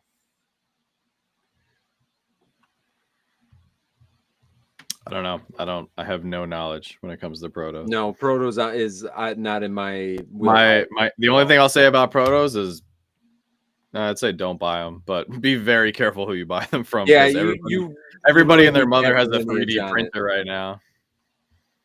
I mean, Fugitive has had enough over the years that I feel perfectly fine getting stuff from them. But yeah, after that, it becomes a very slippery slope. I mean, does Fugitive still get them? I mean, we love Fugitive, so I'm not trying to put them on the spot here. No. But does Fugitive still get them directly from Funko? Like, I believe so. I'm sure that they do. I mean, with the person that works with them too, they're getting them directly from Funko, and you can also tell on the molds, like when they come with the stands and some of the other accessories with them, like other things with them. It's a little easier to tell as well too. One actually had a stamp on it, which was crazy too. Already had the JJL stamp or something? Not the bottom like trademark stamp and everything like that on the feet, which is really interesting to see. Not a lot of protos have that, but somebody could pretty easily replicate that. Oh, I mean any of them, and it's like protos aren't my thing too. Like they're not like the thing I must have, but you can definitely tell like some of the different, how it's made a little different than a common like 3D printer, like printed piece and stuff like that. But I'm sure there's people out there that do find a way to make some of those, but without having the new molds are a little different, like molds that aren't out yet. Yeah, how do you do that? Unless you're getting them directly from the factory from some other guy who's sending them over to you instead of Funko. So, guys, that was all the slides I had this week. I mean, do we have anything that we need to? Is there anything I forgot? Is there anything that we're missing? Does the chat have any questions about anything upcoming? Because I mean, we are a little bit in that. We're in a little bit of that slow period, which again, like we said earlier, I don't think there's anything wrong with it. I'm hoping that we're going to get something announced tomorrow for the next NFT drop. After that, it's going to be, you really got the next couple of months here. Celebration stuff. Yeah, but even that is not like a lot of not Funko. It'll Funko be a lot related. It's not going to be a ton of stuff that I'm expecting to see around the corner. I'm curious to see. Really, even Funko Shop drops haven't felt. And less. Well, they said, I mean, it'll just prove our theory or my theory if nobody else wants to take credit for it. I still think that they rushed out the limited piece promotion chart because they were getting nervous about Rocky Moto and Thrilljoy. because if they don't, they said they were going to start dropping limited pieces in Well, I mean, April. they did it for the People, con. I like, think they had to do they it did it because for the con. They just did it didn't for have the the sticker con. on it.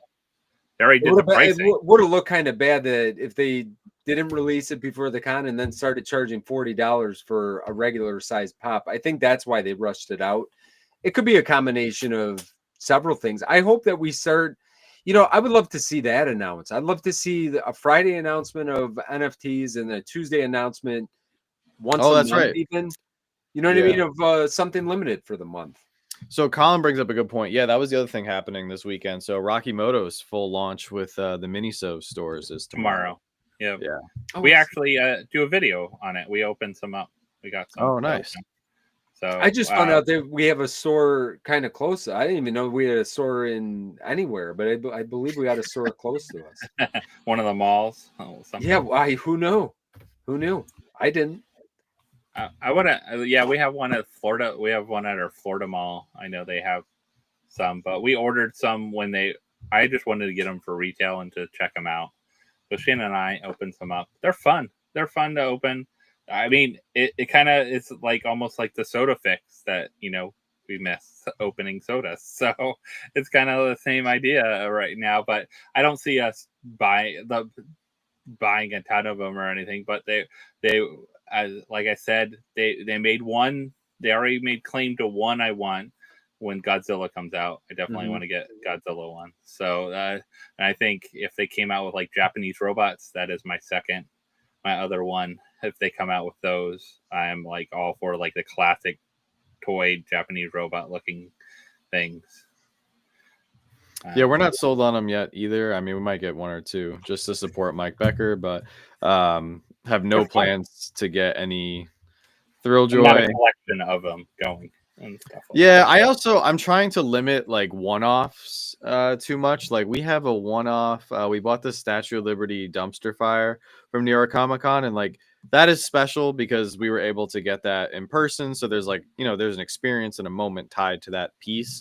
But I have a lot of one-offs that I've noticed in my collection, or like here in our collection studio from like random companies, and kind of want to get away from that. Like I really like Funko because they're all the same. Like pops look good together, sodas look good together. Well, I think if you could make a display, like if you had all your New York stuff, so you did the Statue of Liberty dumpster fire, you had something else Funko, you had something else, maybe it's a bomb of toys or something, Chomp, the Statue of Liberty Chomp, and you had all those together on one shelf, that would look really cool. Like that's what I think a lot of people do really well with, especially when they're really into one fandom. Yeah, like if they're really into like Harry Potter or something. I wish like I was that. into one fandom. That would be fantastic. That's the problem. Would love to be in the one fandom. Yeah, unfortunately, I'm in like 42 fandoms. That it's like I got at least 40 of those displays that you just talked about, Josh. That are like I'm looking at about 7 of them right now. And some you put away for different holidays. So no, some of them, and some of them are just waiting to get out to be let out for the rotation. Like we've got a lot of stuff still, like and that's why we have to go through it every once in a while. It's like we've got almost the full set of the Flintstone stuff.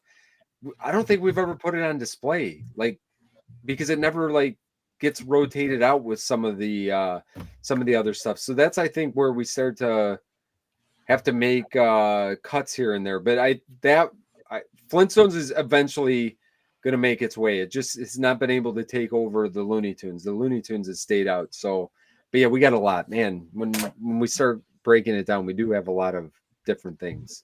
And look at that. Dennis pulled a 24-piece California Blue. So that's awesome. Very nice. There you go, Dennis. Limited piece. That's the fun of something like that, is when you see like pieces like that go out and excitement.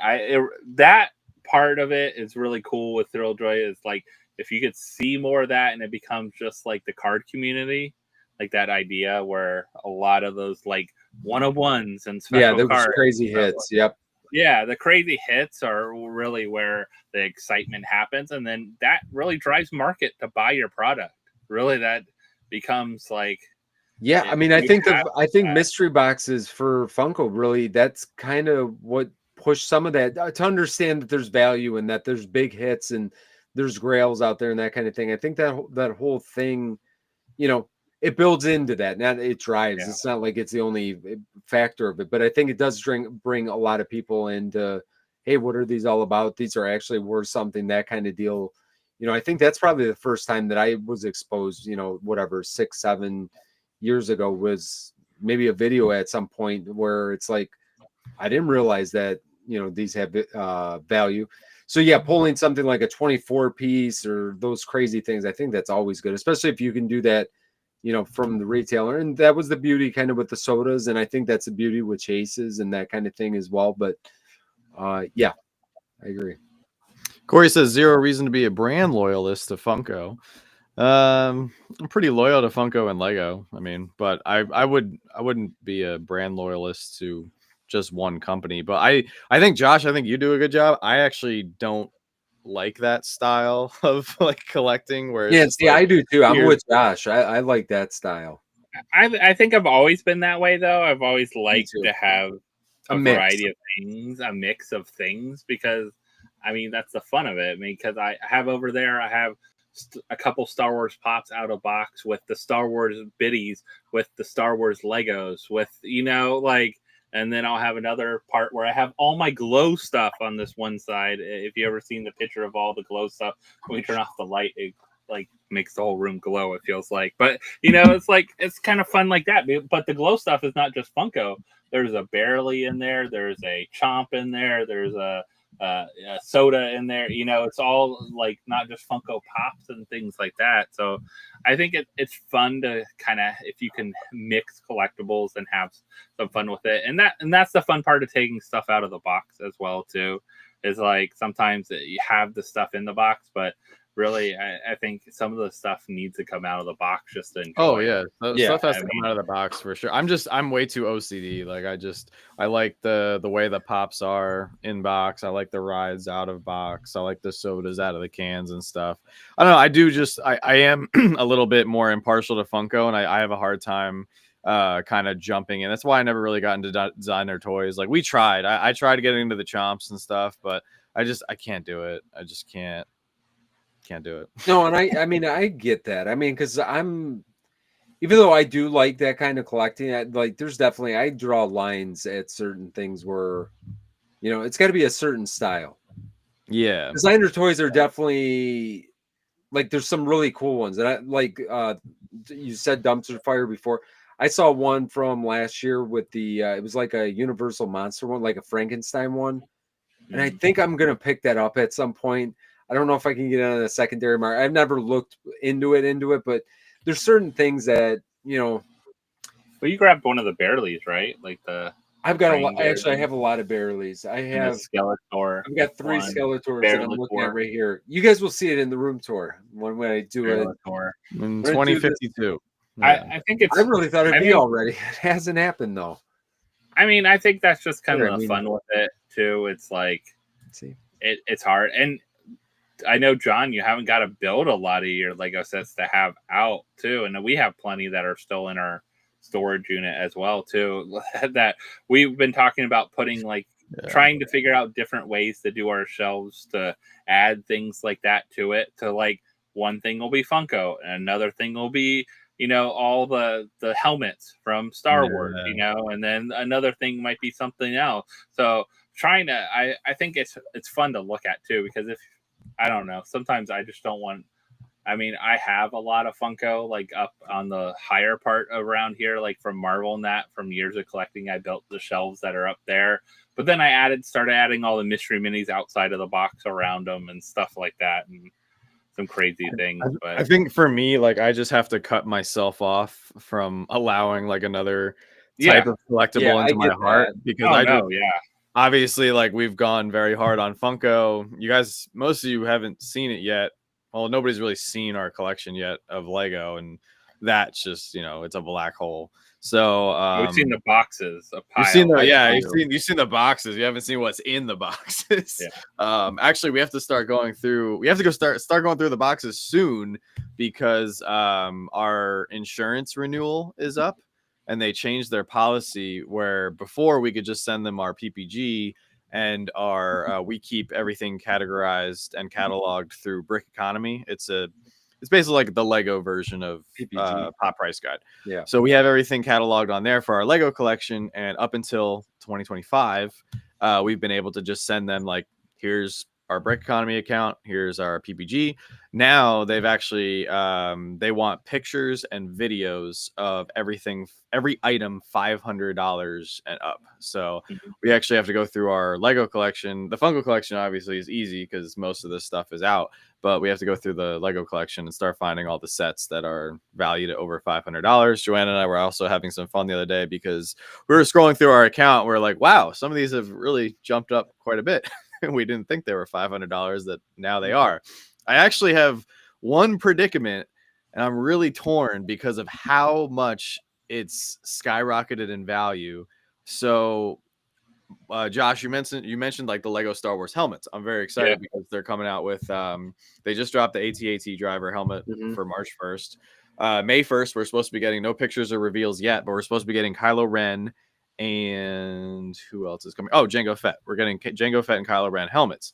So back in 2019 for San Diego Comic-Con, Lego came out with the Sith Trooper Comic-Con set, and it's a little mini bust of the Sith Trooper, but it's not the same scale as the normal release helmets. Yeah. It's now going for upwards of $1,000 if you have it with the original factory seal, and they actually individually numbered, like they did for most of their Comic-Con exclusives. They have an individual number seal.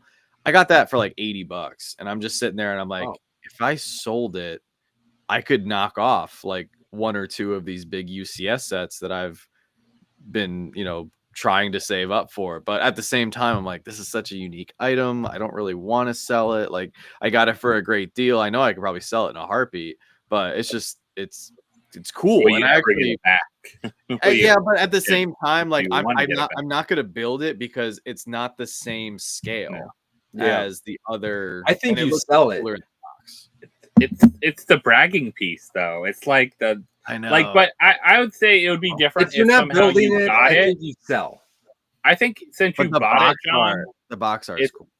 I think if you bought it, it's different than if you got it. If you actually were physically there and got it or won it, like I won one of the sets from San Diego Comic-Con, the Han and Chewie and the Millennium Falcon. Like I won that set through like Twitter, I think back in when they were giving away some stuff when they're at the cons, and I like I don't want to sell that one, right? Because I won it and it's like means something, but you bought it for, you bought it, you got a good deal on it, and I think Joanna says sell it. So I like Surbass's idea because that might be the only way I can convince Joanna to let me get the Death Star. Ooh, trade! What a trade! Well, here's the thing. If I sell it in time for when the Death Star comes out, because we know the Death Star is going to have a banging GWP that I'll probably want to get and keep, and the GWP will probably sell out within like 2 or 3 days, because there's a lot of people saving up for that $1,000 Death Star, which kind of ties into my one thing that I wanted to say in the beginning of the stream that I didn't have a chance to, is what's keeping the American U.S. economy afloat in such a good position right now is because people are spending money left and right. I mean, like you go into Whatnot, people are throwing down in like every category. It's not just like Funko or Lego. I mean, you go into the thrifting category, the card category, and when you sit back and think about it, you're like, all these people are spending. That's just Whatnot. That's not 24 eBay, hours a day, by the way. Yeah, 24 hours a day. Like it's crazy when you sit back and you go, how many got their tax refunds other than us that had to pay taxes? Do you think it's because people got tax refunds? No, it's so early for that. We're not even at the. Did it? Are they getting them yet? People got them? People have them done already. I mean, people would start getting them if they turn them in early enough. Yeah, it's true. No, I mean, people. No, you can get them in like 20 minutes now. You just snap picture your W-2. You can get them quick. But I like Colin. He said, sell the small set to get the big set. This is the way. I like that because I don't know how on earth we're going to be able to afford the Death Star. And I want it. Like, it's just, it's stupid. It's because it's probably not going to be like a perfect set, but I still want it just because it's the first $1,000 set. Did you get the Steamboat with the free little ticket booth? No, when it hits Valentine's Day, we don't buy any Lego until May 1st. I already say it ends soon, so I know that one was. It looked cool. I do want the Steamboat, but the ticket booth looked. Lego let me down really quick. Lego let me down this week. So there was 2 rumored sets that I was excited about. They were coming out with an Iron Man bust and an Iron Spider bust, and I was hoping they were going to be the same scale, especially for the Iron Spider. I didn't but love I was like, those. They are not great. No, they look bad. They don't translate, as they say. No, they don't look good. And I don't know why they did a different scale. I feel bad because I watched the designer interviews and, these people work so hard within the parameters that Lego gives them, for the piece count and the design and, the price point and everything. And they got to appease the licensee, which in this case is Marvel. It's just, there's so many things they have to juggle, but I don't think it's their fault. It didn't come out good. I mean, I didn't love the helmet either for the Marvel stuff. I didn't like really any of the Marvel stuff. They're coming out with a Miles Morales mask in a couple of months, which I'm pretty excited about. Spider-Man, they did Spider-Man, right? I'm not just dreaming that. Am I right now? Yeah, no, they did Spider-Man. Yeah, it looked Spider-Man. Spider-Man looked good. I didn't like Iron Man, and I thought that the Carnage. Well, Iron Man was the first one they dropped. There was gaps in the helmet that. It was just kind of weird, and I thought that the bust that they showed the other day, I didn't love it. But I mean, it's Legos. How did they even get it that close? I don't know. Yeah. I don't get that. I hate Lego and their UCS sets. They will probably make a UCS. That's got to be Joanna. Oh, yep, I was right. The super ultimate collector set. The ultimate. Yeah. So you didn't like the Iron Man bust there? The Iron Man bust, Vince? Did you dig the Iron Man bust? Did you like that one? No. The old one or the new one? The new one. There's the new one, the Iron Man and Iron Spider. I think the Iron Man looks better than the Iron Spider. No, I didn't like those. No, the new ones is what I was talking about. I didn't love those. I like my Hulkbuster I got over there. Honestly, you can actually see it in my screen. You see, hold on, right, kind of there. Can you see it? This is really hard. Do I go closer to the camera to get it to? Hold on. Right there. That's a Hulkbuster. Okay. Oh. Guys, it took a long time to get my finger. Okay. I know this. That's amazing. God, that was so hard to do. Wow. So Alex, I'm right there with you. The Darth Maul bust from back in the day. We just saw one in the store that we went to a couple days ago. It's so expensive, but it doesn't look that great. And I wish they would make a smaller one. I'll just go into a custom one. Yeah. But that's Lego. Lego's not perfect. They make some good things. They make some rough things. Oh no, Corey, no, you sold it all and got into Hot Toys. Corey, congrats. Are you happy? I mean, I hope so. He sold it all. So, dude, Hot Toys is rough. I don't know how Hot Toys is still alive. Those figures are so expensive. They're beautiful. They're so detailed. The articulation and everything is incredible, but they're so expensive. Everything is a UCS set in terms of. And then you have to buy the really nice glass cases with lights to display them. And, you can't just go to IKEA and buy a cheap little shelf. Yeah, Travis, I'm so fired up for the Spider-Verse CMF. Unfortunately, we're kind of getting a waste of a CMF with the F1. So they're coming out with so CMF is collectible minifigures for anybody who doesn't know the acronym. So they usually come out with 3 sets of collectible minifigures. We had Series 27 release for January 1st. May 1st is going to be the new F1 collectible minifigures, but there's not going to be any minifigures. It's just going to be little F1 cars. It doesn't make a lot of sense. So I'm not really. They're little cars, and they just have the helmets on. It's it's like the helmet head, torso piece in the car. It doesn't.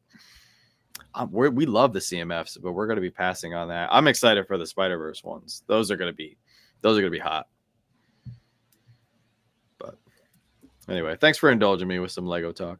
Yeah, Yeah, I mean, listen, I think we had to because this was gonna not make it to an hour and 45 minutes without it. Like I said, we didn't get a lot this week, but I'm hoping next week we're gonna get some NFT stuff. We're gonna see some drops next week. We're gonna get a little bit more info.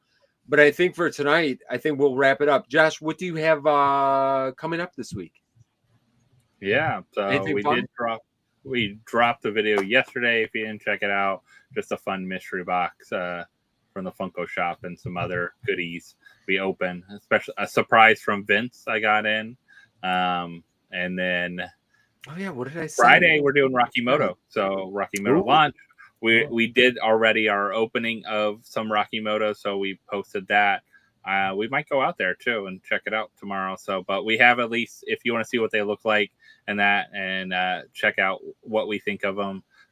We have some fun with them, opening them up.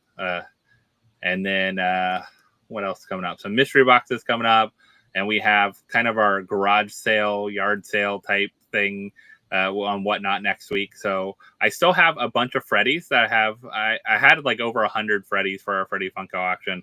I probably have about 30-40 left, so I'll move those over to our like auction next week, and then we'll add a bunch of other stuff, a kind of mixture of stuff in there as well too. So if you want to come out and hang out with us, we'll be loading a bunch of other stuff in there as well too. So hopefully see everyone next week and hang out with us. And then I don't think anything else big's coming up right now. So nice. John? So we actually had a pretty big delivery today. So I am not at liberty to show the design. I think there's only 3 people who have seen the official design, but I can drop the official teaser here of our exclusive May the 4th Star Wars shirt. Got the little we've got a sleeve logo this year, so that is on the sleeve. Stepping up in the world. Little Republic crest there, Rebellion crest on the side right there. So we did it. We got an Imperial version or no? No. Just this year's shirt is all about the good guys. I'll just say that. The good guys. So yeah, we got in the new shirts. So I'll announce this to anybody who wasn't on our live stream the other night. We didn't have that much money in our budget to order a lot of shirts. So exclusively to our community, if all the shirts sell out, and there's only about 60 shirts, if that, between the 4 nights. So there's probably like 12 each night. They're going to sell out pretty quickly. So if you want to try to get one on the drop, get one on the drop. But for our, Slapshot Pops, YouTube, PFO community, if they sell out, we are planning on doing a pre-order second order, if that makes sense. So we'll do like a second drop, but it'll be pre-order only after May 4th. So that was a request from some of the people from our live stream the other night, and we came to that conclusion for how to best serve people who want the shirt, who might miss out during Whatnot. A lot of people missed out on it last year. So I understand, it's tough sometimes to get stuff that sells out quick. So I get it. Should have ordered 66 shirts. You know what? I think we ordered around that number, but we're giving a bunch away. We're keeping some for family members and stuff. So, but yeah. So we're in full prep mode for May the 4th. If you guys want to go bookmark the shows, feel free to do so. Everything starts off at $1. We even have a couple pops that are worth upwards of $1,000. Go bookmark the shows. Start, setting those notifications. A lot of stuff may go for, a really good deal. So don't miss out if you're itching to get some cool Star Wars stuff for your collection that you might be wanting or haven't had a chance to pick up yet. So yeah, we're full prepping for that. We'll have we actually had 2 videos out yesterday. So I had a video, it was a double drop day video out on the Lego channel, and we had a battle video yesterday. We'll have another video out Saturday. Joanna and I will be doing another box battle. So that's what we got. Is it my turn? Oh, my turn. Okay, well, we have some videos this week. We've got a bunch of boxes. People have been sending over a lot of boxes already for the charity auction in May, which we might move it a week later than what we were going to do before. But regardless, thank you guys for sending that stuff over. I don't have anything super special. We got just mystery boxes coming out this week. So if you guys want to check that out, we'd appreciate it. Not sure if we're even doing whatnot this week, so you guys can stay tuned if that's going to happen or not. Probably not, but because we're unbelievable. The springtime for us is unbelievable. We'll be in Ohio, I think, this weekend for at least one day. So, guys, listen. It was another fantastic evening. We've got another Thursday down in the books. We appreciate everybody hanging out with us tonight, whether you're watching us live or if you're watching us on the replay. We hope you guys enjoyed either way. Good discussion once again. We will see you guys next week on I think it's on my channel. John's channel next week, guys. So go keep that in the memory banks right now. I will try to remember that as well. So with no further ado, let's end the show. Good night, everyone. Hope you guys had a good time and enjoy the weekend.